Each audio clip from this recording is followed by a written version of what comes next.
Nosso muito boa noite, né, a todos vocês, né, que estão nos acompanhando e que irão nos acompanhar posteriormente aqui no perfil do Centro Espírita Irmã Sheila. Então vai aí o nosso agradecimento antecipado pelo convite, né, e pela oportunidade de contribuirmos com as atividades aqui da casa nesse sábado, né? Então a gente vai começar a nossa atividade fazendo uma leitura breve de O Evangelho segundo o Espiritismo, lá do capítulo 4. Ressurreição e reencarnação, que tem tudo a ver com o tema de hoje, né, intitulado A Páscoa na Visão Espírita. É do item 4, Ressurreição e Reencarnação.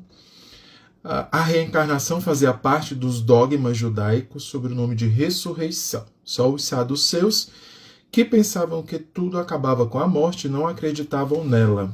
As ideias estavam claramente definidas, porque não tinham senão noções vagas e incompletas sobre a alma e sua ligação com o corpo. Eles acreditavam que o homem que viveu podia reviver, sem se inteirarem com precisão da maneira pelo qual de fato podia ocorrer. Designavam pela palavra ressurreição o que o Espiritismo mais judiciosamente chama reencarnação. Então a gente vai fazer uma breve prece, né, para a gente começar a dialogar sobre esse tema, né, a Páscoa na visão espírita, a gente que está aí, né, acompanhando esse momento. Então vamos fechar os nossos olhos, agradecendo ao nosso querido Mestre Jesus pelos seus bons ensinamentos que se refletem diariamente, né, nas nossas vidas.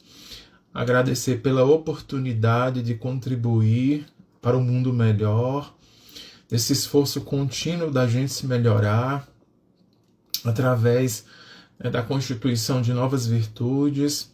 Agradecer sempre pelos espaços onde nós podemos nos reunir para refletir sobre a Boa Nova, para refletir sobre as nossas atitudes, mas também para levar uma palavra de consolo a todos os corações que necessitam. Mestre querido, nos abençoa hoje e sempre, graças a Deus. Bom, queridos, hoje nós vamos falar, né, sobre o tema, como eu falei para vocês, a Páscoa na visão espírita, né?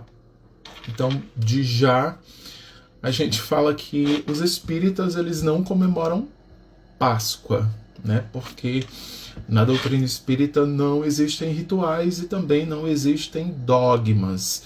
E a Páscoa, para além de ser uma tradição religiosa, é uma tradição cristã religiosa, né, ela também se tornou uma tradição cultural, né, que mesmo sendo cristã, ela já existia antes de Jesus. Os judeus eles comemoravam a Páscoa, né, como um símbolo de sua libertação, né, a Páscoa que vem ali do termo em hebraico que significa passagem, né, e que contribui para a formação da nação judaica, né, e simboliza ali a comemoração dessa libertação, mas também a representação dessa fé, dessa confiança em Deus e também de renovação espiritual. Então a Páscoa cristã ela vai ali se originar dessa tradição, né, judaica, né, e os judeus consideravam essa data, né, como libertação, e claro que tem uma relação com a Páscoa, né, que é comemorada atualmente, já que, né, conforme o Evangelho de João, né, ele diz que o Cristo é a nossa Páscoa, ou seja, o Cristo seria ou é a nossa libertação, já que ele é o Cordeiro de Deus que tira, né, o pecado do mundo. E aí João usa, né, esse termo Cordeiro, porque a época de Jesus, né, a época de Moisés, sacrificar um cordeiro, né, era comum. Então, o sacrifício de animais à época era comum para agradar os deuses, para agradar a Deus, né, já que Moisés traz né, essa existência de um Deus único que é Pai. Então essa a ideia de Deus, né, que está ali para contribuir, né, conosco para a nossa libertação dos pecados através do sacrifício do seu Filho Jesus, né, essa é a ideia que João nos traz, né, com essa mensagem, né, de que Cristo é o Cordeiro de Deus. Mas aí a gente tem, e a doutrina espírita nos dá essa oportunidade da gente ampliar e aprofundar o entendimento, né, desse conceito que João nos traz, né, e aí a gente percebe que para se libertar dos nossos pecados, que são as nossas más condutas, que são os nossos erros, que são as nossas fragilidades, ou como a gente pode chamar, as nossas falhas morais, né, nós estarmos dispostos a contribuir, né? Então, João também nos mostra que a gente não pode terceirizar as nossas responsabilidades e que a gente deve aprender com Jesus, torná-lo nosso guia, torná-lo nosso modelo de conduta, para que assim a gente possa, né, ali trazer novas conquistas para si e, consequentemente, né, para o mundo onde nós habitamos. E aí, a partir, né, desse contexto de Páscoa, em que, né, os cristãos eles seguem os rituais comemorativos, né, desse momento que é o momento em que, né, Jesus segue para a crucificação, né? Então a Páscoa católica ela se refere à ressurreição de Jesus após ele ser crucificado.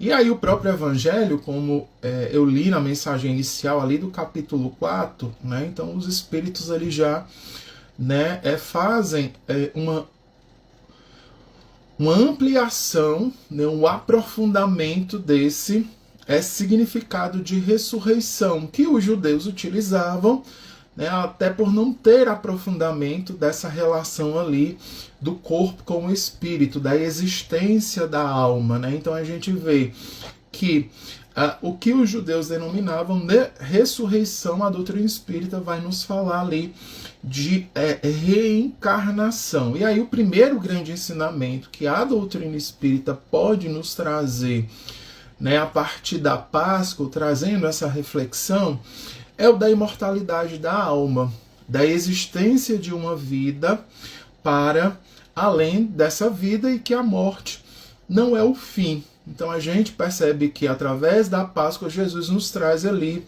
né, uma grande mensagem de esperança, que a gente vivencia, né, os nossos flagelos, que a gente vivencia as nossas dificuldades, especialmente interiores, mas que, né, há uma luz no fim do túnel, há esse momento em que a gente, a partir das nossas escolhas, a gente vai se libertar dessas grandes dificuldades e flagelos pelos quais a gente passa. Então a gente pensar nessa imortalidade da alma, né, da existência de uma vida para além dessa vida, mas a gente pensar também, né, que esse momento, por exemplo, da crucificação, é também um momento em que a gente tem ali as consequências das ações humanas, né? Então a gente vê que é um contexto em que, né, a sociedade da época ainda não compreendia a dimensão espiritual e Jesus vem,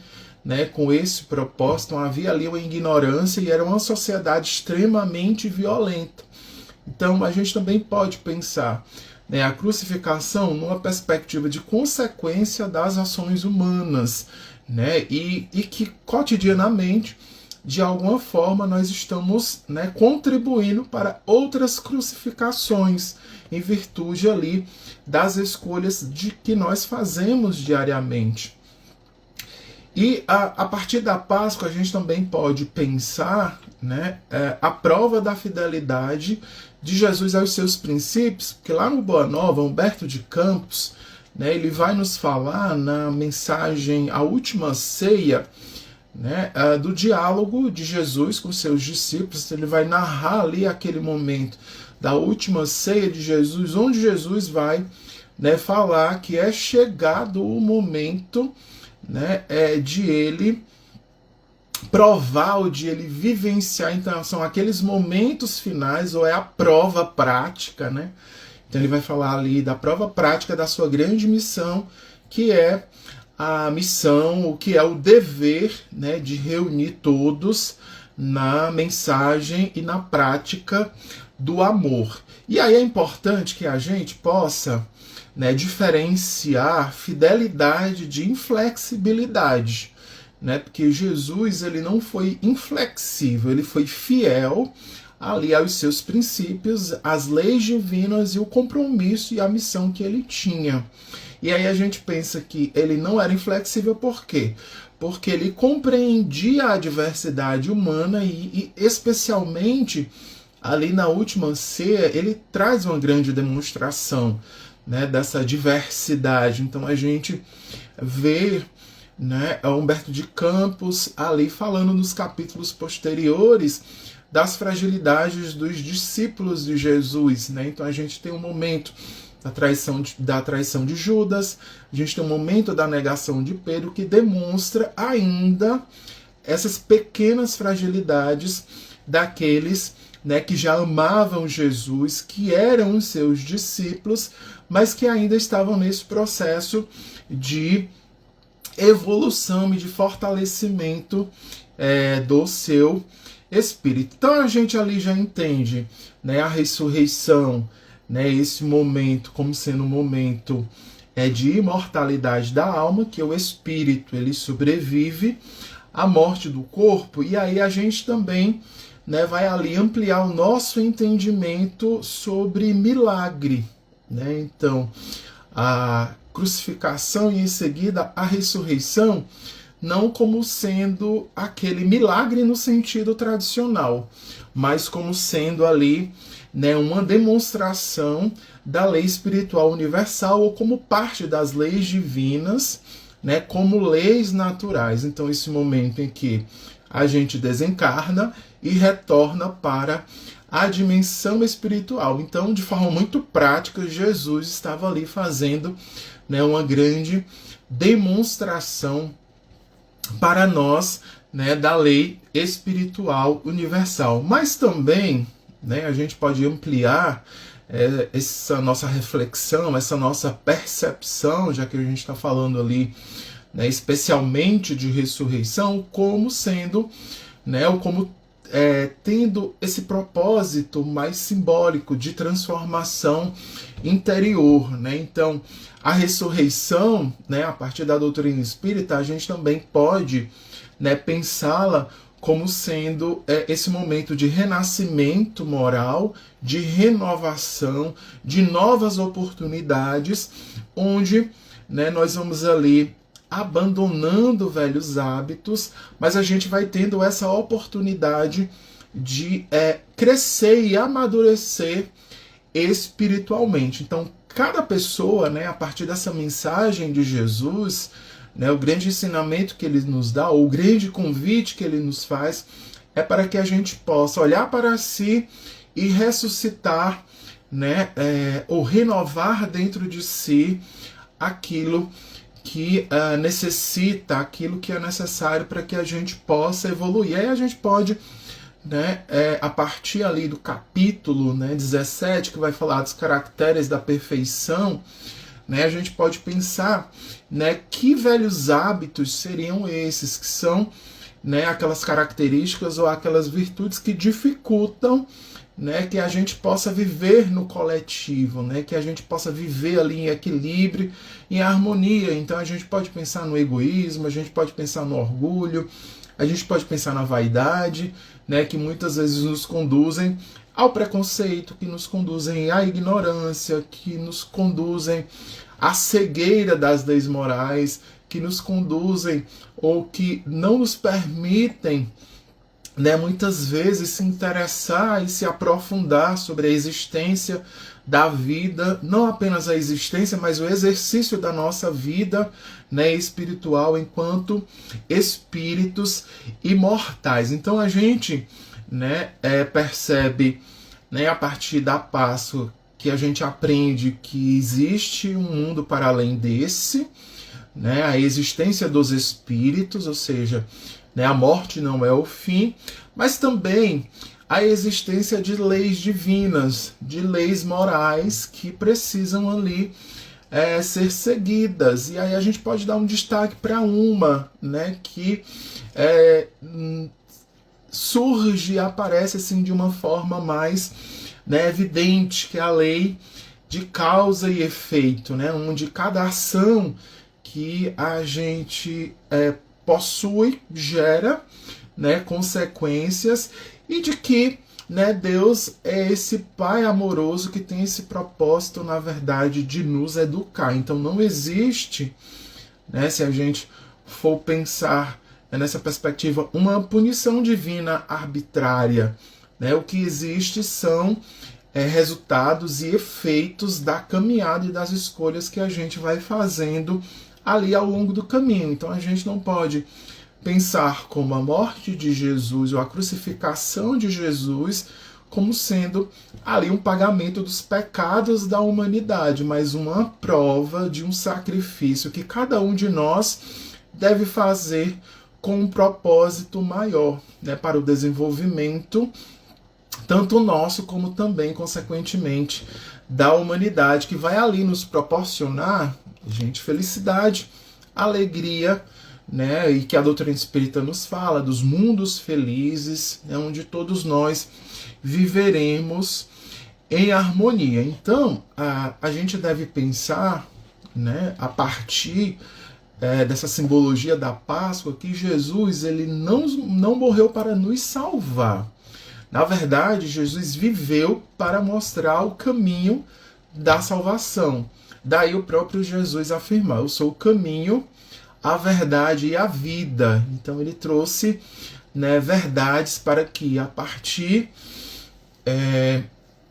desse conhecimento a gente pudesse entender, né, qual o caminho que nós devemos percorrer para, né, esse exercício da vida plena. Então salvação para nós não deve ser necessariamente ganhar o reino dos céus, né, ou o encontro com o paraíso após a morte, mas a gente entender que salvação é libertação de compromisso, né, ou seja, seria o cumprimento de cada compromisso que a gente assume consigo mesmo para ir de encontro ao Pai, porque esse encontro ao Pai é a vivência plena, né, do amor. Então a gente vai ter ali uma mudança de rota, vai ter uma mudança de mentalidade, né? Então a gente vai começar a pensar diferente, a perceber as coisas na nossa vida de uma forma diferente, a ver as pessoas também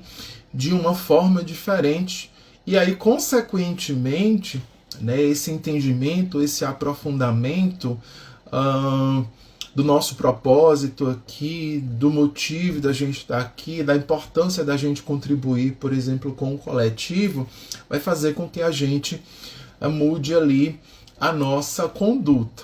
Aí a gente pode trazer o exemplo, né, de Jesus com os seus discípulos, né? Então, a partir, né, da convivência, a partir dos ensinamentos, Jesus vai pouco a pouco mudando a mentalidade, né? A gente tem ali também uma mudança de rota e, consequentemente, né, a conduta de cada um daqueles irmãos. E aí a gente tem que pensar também que a Páscoa ela não surge do nada, né? A Páscoa surge a partir de uma tradição. Daí a importância da gente, por exemplo, né, entender a existência das leis divinas, como a gente tem as leis e as tradições, né? E a gente percebe, né, que essa tradição da Páscoa cristã, que surge a partir da tradição judaica, seria como se fosse um processo evolutivo de entendimento da humanidade. A gente tem ali uma reinterpretação, né? Assim como o último Consolador vai aprofundando e vai ampliando o nosso entendimento, né, sobre nós, sobre a vida e sobre tudo que nos acontece, a Páscoa cristã também vai ser, né, um novo cenário para que a gente possa, né, ali ampliar o nosso entendimento e entender a nossa, né, a responsabilidade diante de tudo, né, que nos acontece. E aí pensar também, né, naqueles vários momentos desse período de Páscoa, né, onde as pessoas seguem ali os rituais, como cada momento daquele sendo também um momento específico de aprendizado dessa ideia geral, né, de renovação, dessa ideia geral de mudança. E aí um exemplo disso é a última ceia, né, que Humberto de Campos vai relatar lá na obra Boa Nova, né? E aí é interessante, né, a gente falando de tradição, que o próprio Humberto de Campos ele vai assinalar, ou seja, ele vai mostrar lá, né, que Jesus, né, se reúne com os seus discípulos no período de Páscoa, algo que era muito comum, para aquele último momento em que ele se reúne, né, para partilhar. Então a última ceia é considerado um momento de partilha, um momento em que, né, como era na tradição judaica, né, onde as famílias se reúnem ali, né, para viver os seus rituais, mas também para partilhar entre si, a última ceia também segue como sendo esse momento importante de aprendizado, esse momento importante de diálogo, mas especialmente um compromisso, né, que os discípulos, né, assumem para si como sendo o de transformação moral. Então não é um simples ritual místico, né, a última ceia, mas sim um momento de ensino profundo que Jesus, né, dá aos discípulos e, claro, consequentemente a cada um de nós. Então, né, nessa reunião, Jesus vai falar que chegou o momento, né, como eu falei anteriormente para você, Jesus diz, olha, chegou o momento do testemunho prático, né, de toda a missão que eu vim cumprir aqui, né? Essa missão de reunir todos para a vivência do amor. E aí ele traz uma simbologia muito interessante, porque ele vai falar do pão e do vinho, né, que simbolizam a partilha e a união, que tem uma relação, gente, com a tradição judaica, né? Porque na tradição judaica, o pão ele vai lembrar aquele momento em que aquele povo é libertado da escravidão, né? Então o pão lembra a ida para a terra prometida, e o vinho, né, que esse momento de comemoração seria o de celebrar a liberdade. Então o pão e o vinho vão representar ali esse momento em que eles estão partilhando o conhecimento entre si, mas também aquele momento em que todos estão se reunindo com um propósito comum, que é esse propósito de elevação moral, esse propósito de transformação moral através do exercício da vivência das leis divinas, né? Mas a última ceia também vai representar esse compromisso com os ensinamentos de Jesus e também o chamado à vivência do amor, né? Então Jesus ele vai falar sobre isso, né, sobre essa importância dos discípulos não apenas, né, internalizarem a sua mensagem como rito, mas vivenciá-la de forma profunda, né? Então ele vai falar de dever, né, e dever de cada um de nós, né, para consigo, mas também especialmente para com o Pai. E aí esse momento em que Jesus, né, vai falar desse cumprimento que ele precisa ir, né, porque Jesus está falando que ele está indo embora. Então a última ceia segue sendo aquele momento que Jesus está se despedindo ali de todos ao mesmo tempo reunidos.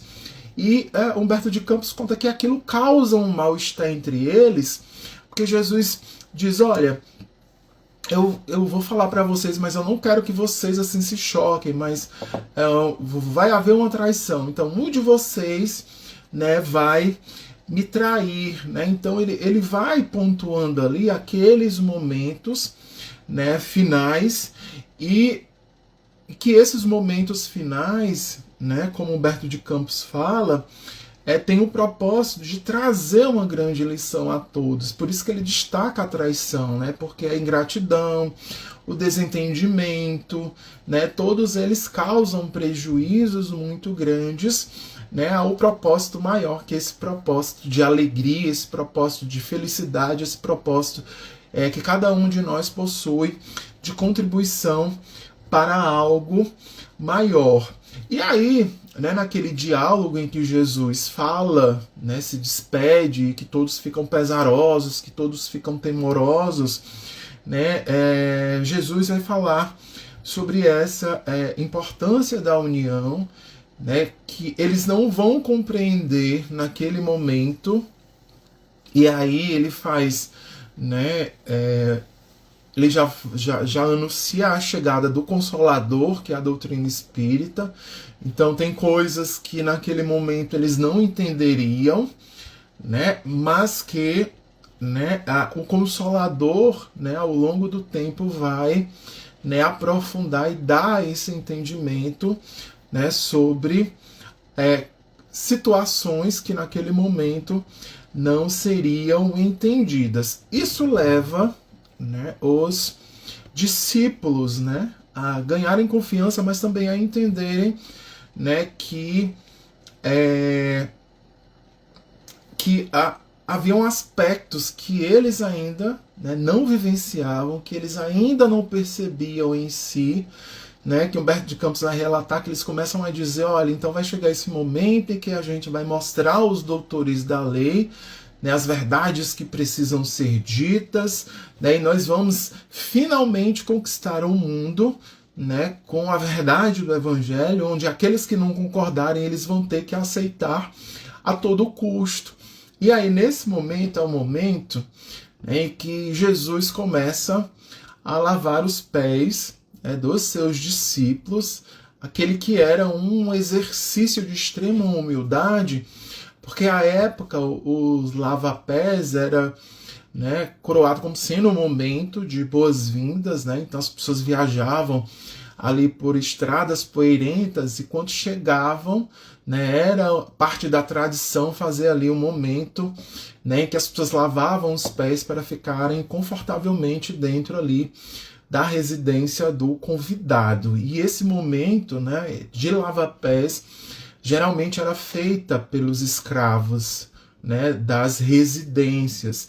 Então, esse exercício é uma demonstração, né, de extrema humildade, onde Jesus destaca, né, para cada um dos seus discípulos que o mais importante não é a superioridade moral, né, o mais importante não são os mais altos cargos, mas, né, ter a consciência e, claro, o sentimento de humildade e o sentimento de servidão, o sentimento de servir, né, que é aquele amadurecimento espiritual onde a gente compreende que faz parte de um coletivo, onde nós temos direitos, onde nós temos deveres, onde a gente, né, deve respeitar os mais experientes, onde a gente deve respeitar aquelas pessoas que não compreendem muitas vezes, né, a vida como a gente compreende, onde a gente não percebe, né, algumas situações como a gente compreende,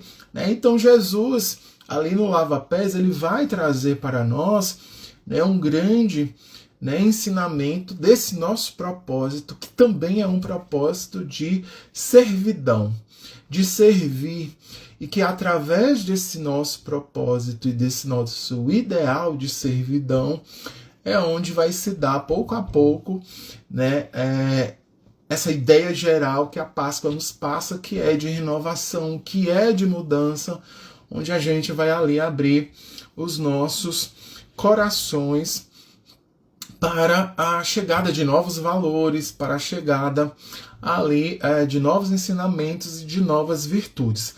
Mas é também, né, esse momento da última ceia, né, para os momentos posteriores, para a gente também pensar sobre como nós ainda somos espiritualmente imperfeitos e frágeis, né? Porque esse momento de lavar pés deixa, por exemplo, Pedro, né? Humberto de Campos vai falar também sobre isso na obra Boa Nova, extremamente assustado, né? Porque ele diz assim: como, né, os meus outros colegas permitem que você, mestre, faça isso, né? Então ele achava aquilo extremamente humilhante, né? Porque, como eu falei para vocês, era uma atividade que era feita e desenvolvida pelos escravos. Então Pedro, que era aquela pessoa muito firme, que era aquela pessoa muito inflexível, né, não estava concordando que Jesus tivesse aquela atitude. E aí, em diálogo, né, com Jesus, né, Jesus vai falar sobre, né, essa necessidade de que ele se veja ainda como um espírito, né, em processo de aprendizado, em que diversos momentos, né, ele vai falar, inclusive com ele, que é onde ele vai ali prever, onde ele vai falar, né, sobre a negação de Pedro, e que Pedro, né, afirma de forma muito veemente que isso não aconteceria, né, pelo amor e pela dedicação que ele devota a Jesus. Então esse momento, né, da negação de Pedro, esse momento também da traição de Judas, é um momento que a gente deve levar para nós, né, dentro desse escopo da Páscoa, como sendo nós, né, ou os discípulos, né, espíritos em processo de aprendizado. Então ali, né, essas atitudes são expressões da imperfeição humana, que a gente costumeiramente também faz. A gente nega valores muitas vezes que a gente acredita, né, em detrimento ali muitas vezes de se acomodar em situações, né, porque a negação de Pedro, né, se dá no momento em que Jesus preso, né, então ele vê o quanto a prisão de Jesus causa, né, revolta na sociedade local, né, e as pessoas, elas estavam ali chamando Jesus de traidor, chamando Jesus de farsante, zombando de Jesus, perguntando: cadê o grande rei, né, que faz milagres, né? E a negação, né, de Pedro acontece justamente por aquelas pessoas que estavam ali, né, conversando e falando sobre essa situação, né, reconhecerem Pedro, né? Então ele diz: olha, ele é um dos discípulos que seguem, né, esse traidor. E aí Pedro vai negar 3 vezes, né, e na terceira vez, né, ou na terceira negação, que já era alta madrugada, é justamente o momento, né, em que o galo canta. Então a gente, né, ao pensar, por exemplo, na traição e nessa negação de Pedro, a gente não deve, né, como a gente costumeiramente faz, focar na culpa, né, mas na responsabilidade e na possibilidade de reparação, porque o próprio Humberto de Campos, né, vai nos relatar nessa obra Boa Nova, né, que a grande preocupação de Jesus no momento da crucificação era com Judas, né? Então ele pede a um anjo, né, que vá em socorro de Judas, e ele faz um apelo, né, a Maria, para que Maria possa interceder por ele junto a Judas, porque Judas, ele fica com um sentimento intenso de culpa, né, que, né, acaba convergindo para o seu autoextermínio, e ele segue ali para as dimensões espirituais inferiores. E Maria vai em socorro, né, desse espírito a pedido de Jesus, né? E o que é interessante quando a gente pensa naquele momento em que Judas chega ali com os soldados, que Jesus, ciente, consciente, né, daquele ato dele, o chama de amigo, né? Então Jesus se dirige a Judas e pergunta: amigo, a que viestes? Para a gente, né, compreender essa demonstração de amor, né, grandioso que Jesus possuía e do entendimento e percepção dele das fragilidades de cada um daqueles irmãos e também das nossas fragilidades, que independente das nossas fragilidades, permanece conosco o seu amor, permanece conosco a sua confiança. Daí a gente, né, fazer a afirmativa, né, de que mesmo nas situações mais difíceis, né, Jesus está ali conosco para nos amparar, para nos auxiliar. E tem um ponto muito interessante que eu marquei, né, aqui, aliás, 2 pontos interessantes para a gente entender a partir, né, dessa minha fala de que, né, independente da situação e da condição que Jesus nos ama, né, que após esse diálogo de Jesus ali na Santa Ceia, e ele vê toda aquela movimentação, né, ele faz uma prece a Deus, né, ele agradece pela oportunidade e ele ora pelos discípulos, né, porque ele compreende, ele percebe que os discípulos não entendem ainda de forma muito profunda a dimensão do que vai acontecer posteriormente, né? Então ele faz uma prece ao Pai, pedindo para que ele possa ali interceder, para que ele possa auxiliar no que virá, né? Em seguida, né? Ou seja, a sua caminhada ao Gólgota, a sua crucificação, mas especialmente, né, no grande trabalho de divulgação do Evangelho que cada um daqueles irmãos ele terá. Também, né, falei aí de Gólgota, né, esse caminho do Gólgota, a gente pode pensar, né, refletindo a partir da doutrina espírita, como sendo, né, aquele momento em que Jesus dá uma demonstração de fidelidade absoluta ao bem, já que todos os discípulos se assustam, né, com a repercussão da prisão de Jesus e o quanto revoltou a população local. Então eles ficam extremamente assustados, né? Pedro vai em socorro, mas ele percebe que muitos dos discípulos e muitos dos seguidores de Jesus tinham se dispersado, né? Então Humberto de Campos vai dizer que muitos caminham, né, ali à espreita, olhando de longe, de forma muito temerosa, sem muitas manifestações, né, enquanto Jesus ali, né, caminha lá rumo ao Gólgota. Então a gente vê uma fidelidade absoluta de Jesus ao bem, uma fidelidade absoluta às leis divinas, e que a gente vai constituir essa fidelidade pouco a pouco, através dessas várias experiências que a gente vai vivenciando no dia a dia. A gente vê também algo que nós, né, pouco a pouco necessitamos constituir, né, conosco, que é a resignação. Então há uma demonstração de uma resignação consciente de Jesus. Então ele estava consciente do que viria, né, um espírito extremamente evoluído, mas que estava ali consciente. Então ele se mostrava extremamente resignado, né? Não havia um temor, né, do que estaria por vir.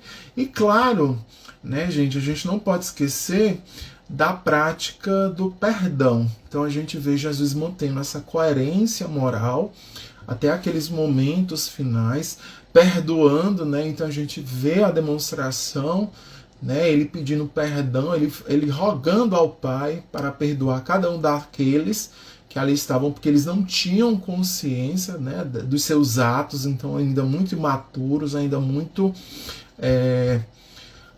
infantis espiritualmente e moralmente.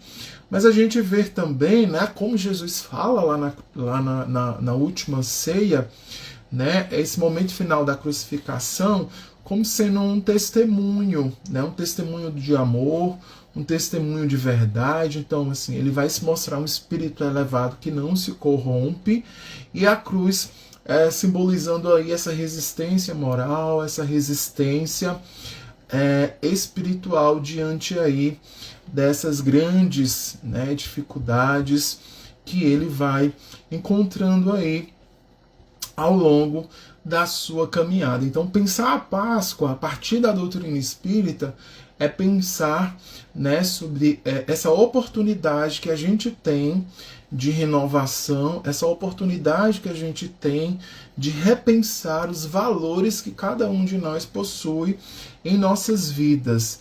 Né? É um mundo que está cheio de indiferença, um mundo que está cheio de insensibilidade, onde a gente vê diversas injustiças sociais, tiranias econômicas, políticas, onde a gente vê a mentira, onde a gente vê o preconceito, onde a gente vê o fanatismo, onde às vezes a gente vê as pessoas muito presas às superstições e às crendices. Então, essa é uma oportunidade, né, para a gente desacelerar. A Páscoa simboliza isso, né?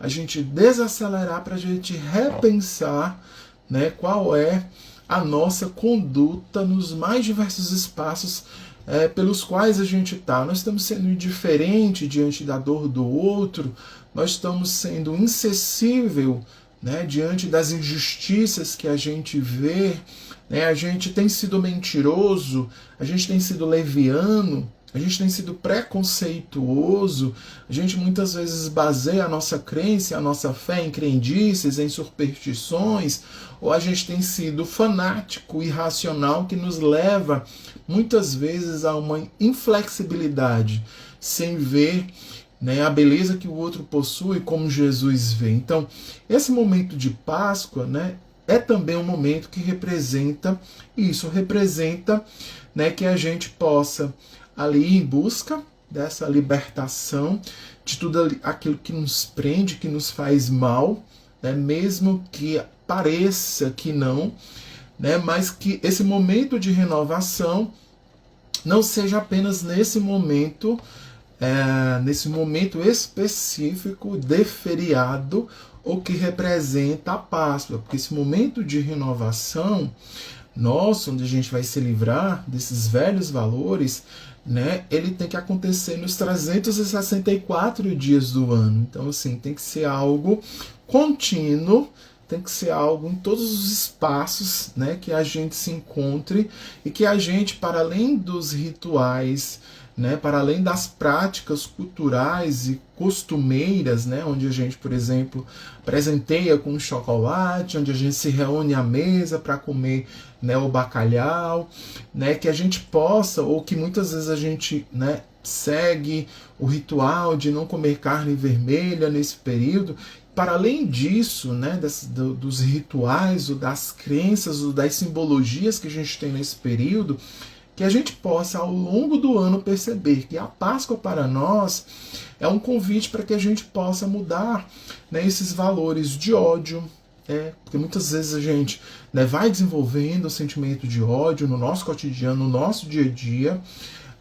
Por exemplo, né, onde a gente muitas vezes é inflexível e não perdoa, não compreende o erro do outro, onde muitas vezes a gente não admite ou não tem, né, essa oportunidade de pedir desculpas, né, ao irmão, onde muitas vezes a gente privilegia, a gente prioriza o uso do cigarro, o uso das bebidas alcoólicas, né, as comidas em excesso, o uso das drogas, né, ilícitas, onde a gente engana o próximo, onde a gente maltrata os animais, a natureza.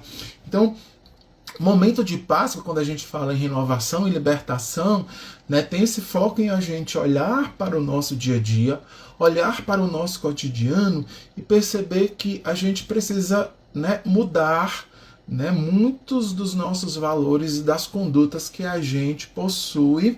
Hoje é uma data, por exemplo, como o Natal, que deve nos levar à reflexão, que deve fazer com que a gente comece a ter novas atitudes e que a gente não confunda apenas como sendo uma data onde a gente faz festas, onde a gente comemora o feriado, onde a gente come bastante, onde a gente se presenteia e a gente volta para a nossa rotina com os mesmos costumes, com as mesmas práticas, né, que não estão em comunhão com o que Jesus nos ensinou, que é esse momento de renovação, esse momento de elevação espiritual.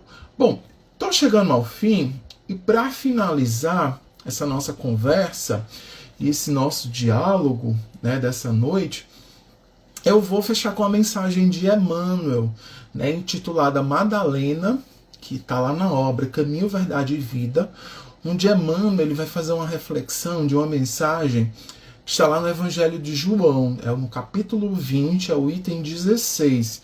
E João relata, né, o seguinte: disse Jesus, Maria, ela voltando-se disse-lhe, mestre. E Emmanuel ele vai fazer, né, uma reflexão da primeira visita de Jesus após a sua ressurreição. Né?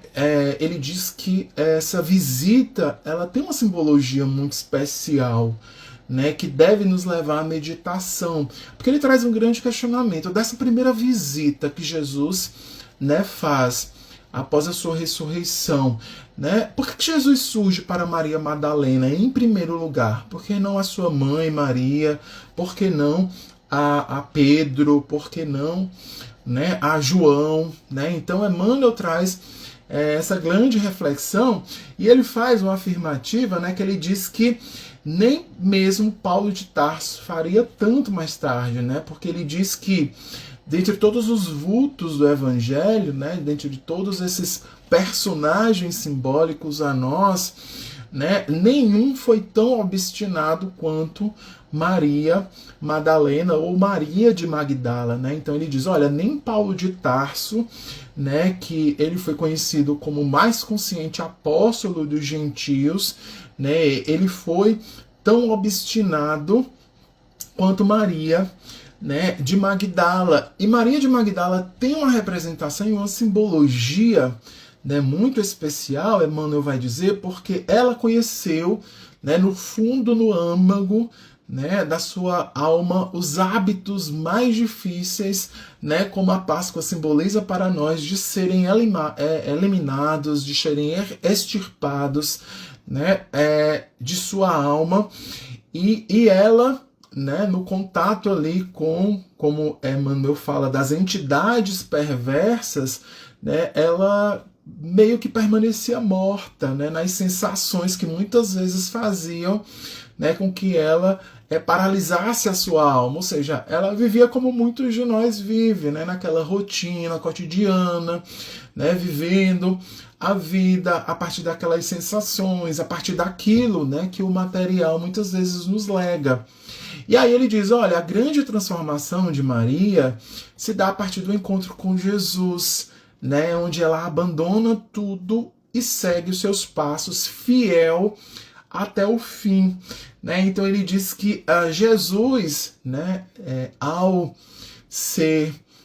escolher, né, Maria de Magdala como sendo, né, essa pessoa, né, que vai ser visitada após a sua ressurreição, ele ratifica, ou seja, ele confirma, ele reconfirma, né, a grande lição que, né, o seu evangelho, né, traz para todos nós que somos aprendizes, para todos nós que somos seus seguidores, né, de que, né, a transformação das nossas vidas ela vai se dar, né, claro, através do exercício e da vivência do seu evangelho de luz, que vai proporcionar ali a nós o caminho para que a gente possa chegar à felicidade. Então, que cada um de nós, né, nesse momento de Páscoa e após a Páscoa, né, a gente possa continuamente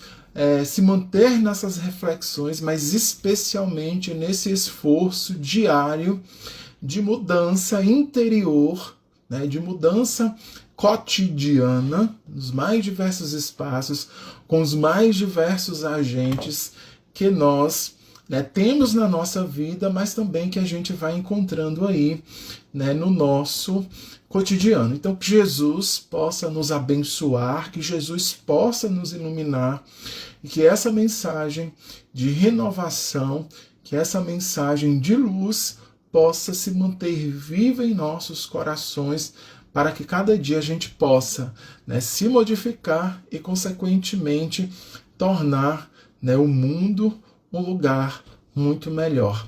Então, que Jesus nos abençoe, nos ilumine.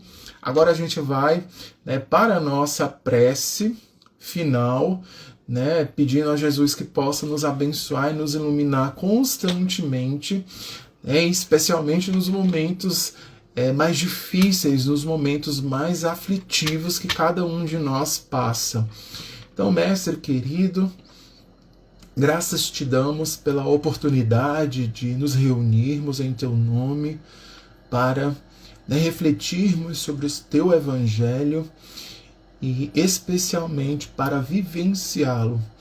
Mestre querido, graças te damos pelo teu amor, graças te damos pela tua luz, graças te damos pela oportunidade que tu nos dá de mostrando o caminho para a verdadeira felicidade. Abençoa e ilumina todos aqueles que aqui se encontram nas duas dimensões da vida.